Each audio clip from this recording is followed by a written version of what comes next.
Hello दोस्तों, स्वागत है आपका फिर से आपके अपने लीगल चैनल पे। तो दोस्तों, आज मैं आपको बताने वाली हूँ कि डाइवोर्स का प्रोसेस कैसे होता है और इस प्रोसेस के तहत हस्बैंड्स एंड वाइफ के राइट्स क्या क्या होते हैं। जैसा कि मैंने अपनी पिछली वीडियो में बताया है कि टाइप्स ऑफ डाइवोर्स कितने तरह के होते हैं और आप डाइवोर्स किस किस तरह से ले सकते हैं। तो चलिए दोस्तों, इस वीडियो को शुरू करते हैं और जानते हैं कि डाइवोर्स के प्रोसेस कैसे होते हैं। तो चलिए वीडियो को शुरू करते हैं। वीडियो को अंत तक ज़रूर देखिएगा।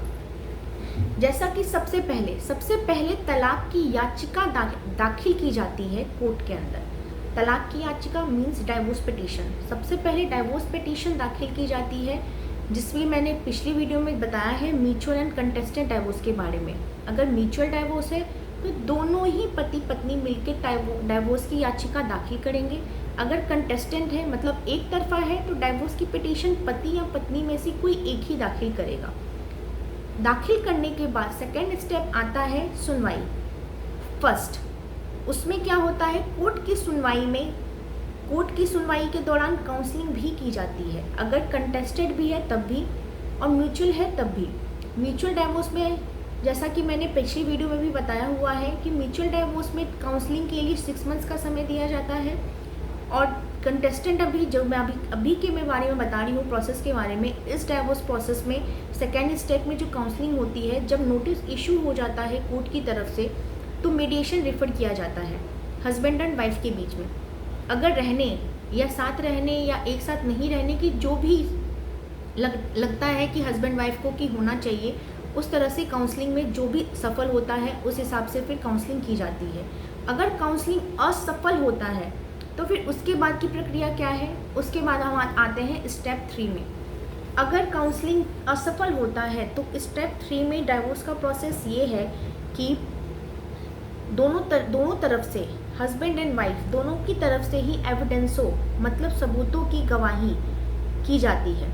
मतलब हस्बैंड एंड वाइफ दोनों ही अपने अपने सबूत कोर्ट में पेश करेंगे, आर्गूमेंट्स होंगे। उसके बाद जब कोर्ट को लगेगा कि डाइवोर्स ग्रांट होना चाहिए या नहीं होना चाहिए, उस हिसाब से डाइवोर्स ग्रांट होता है।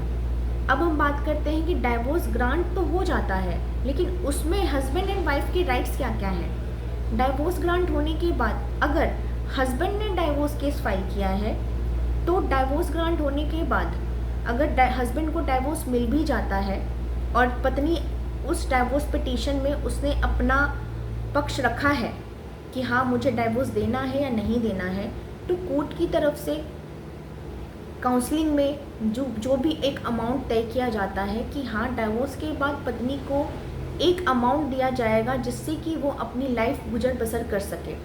अगर ये भी बात एक नोट करने वाली है कि अगर वाइफ वर्किंग है, उस बात को प्रॉपर ध्यान में रखा जाता है कि अगर वाइफ वर्किंग है तो हो सकता है कि उन्हें कोई भी एलिमनी अमाउंट ना मिले। क्यों? क्योंकि कोर्ट को लगेगा कि वो वर्किंग है तो वो अपना गुजारा अच्छे से कर सकती हैं। अगर उनके साथ बच्चा है तो ही बच्चे की मेंटेनेंस, बच्चे की एलिमनी या बच्चे के नाम पे फिक्स डिपॉजिट कोर्ट एक अमाउंट तय करेगी जो हस्बैंड को करना होता है। तो ये है आपके वाइफ के राइट्स। अब हम बात करते हैं हस्बैंड के बारे में। डाइवोर्स ग्रांट होते ही जैसे ही हस्बैंड वाइफ सेपरेट हो जाएंगे तो पति की तरफ से, आपका मान लीजिए कि पत्नी ने डीवी का केस किया है, 498A का केस किया है, 125 का केस किया है, हस्बैंड इन सब केसों से बच सकते हैं। डाइवोर्स ग्रांट होने के बाद पत्नी उनके ऊपर कोई भी झूठी केसेस नहीं कर सकती। और ये भी बात ध्यान रखिएगा कि डाइवोर्स केसेस में पति और पत्नी दोनों को अपने इनकम में एक्सपेंडिचर का प्रूफ देना होता है। तभी जाके आर्गुमेंट के दौरान जब फाइनल डिसीजन होता है कोर्ट की तरफ से, तभी जाके एलिमनी डिसाइड की जाती है। तो दोस्तों, ये थे एक simple guide process of the divorce and rights of husband and wife. अगर आपको ये वीडियो अच्छी लगी हो तो कृपया लाइक करें, शेयर करें एंड सब्सक्राइब करें। अगर कुछ इस बारे में आपको और जानकारी चाहिए तो कमेंट करें, मैं ज़रूर क्वेश्चन का आंसर ज़रूर करूँगी। तब तक के लिए धन्यवाद।